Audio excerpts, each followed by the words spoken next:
isolation. And I was going to move on to the Picos de Europa. I've got to be careful where I'm treading because there's lots of dog poo here.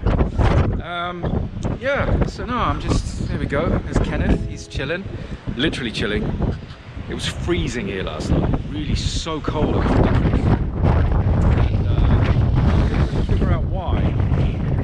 But now it's actually becoming very, very clear as I'm showing you in a minute. But as you can see today, the weather is grim.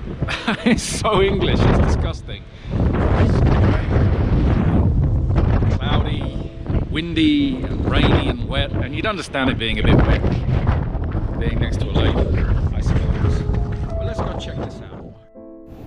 So this place, very, very different world to the one I arrived in yesterday, which, as I said in the previous video, felt very, very alien to me.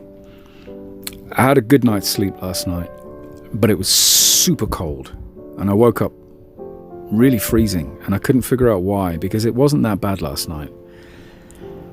It was windy and raining, and I'm talking horizontal rain. I mean, just coming sideways like it does on the west coast of Ireland. It was crazy.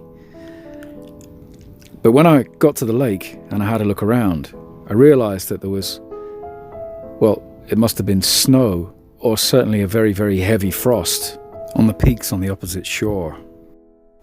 So in effect, we have this brutal combination of icy winds blasting this freezing air across the lake, picking up moisture and driving the rain towards me. And yeah, no wonder I was so uncomfortable.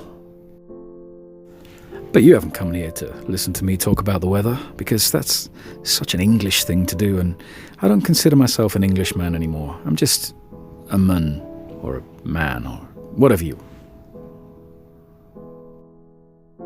So here we are again. Yeah, you, me, and my thoughts on the coronavirus, on COVID-19, and the impact that it's having on our world. Some of it positive, some of it not so much. Let's look at the positives first. So, with Spain and other countries being in lockdown, people being isolated in their homes, big businesses are shut down, there's no cars on the road, industry isn't polluting the environment like it has been for decades now.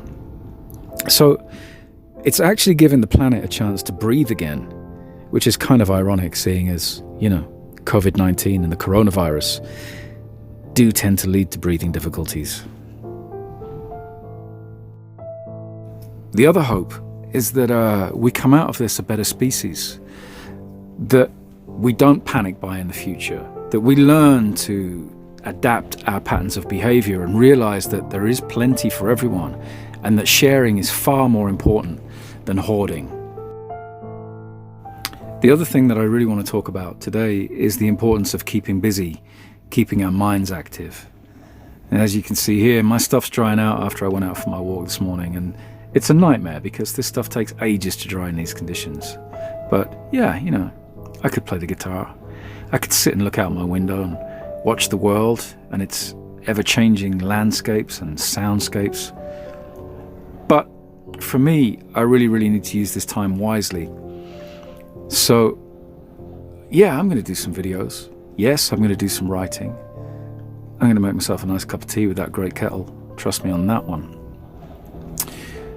I'm also going to secure myself more online work so that I can be more autonomous in the future, and really revel in my independence and my freedom. What I'm not going to do is plan too far ahead, because none of us know exactly what's going to happen with this thing.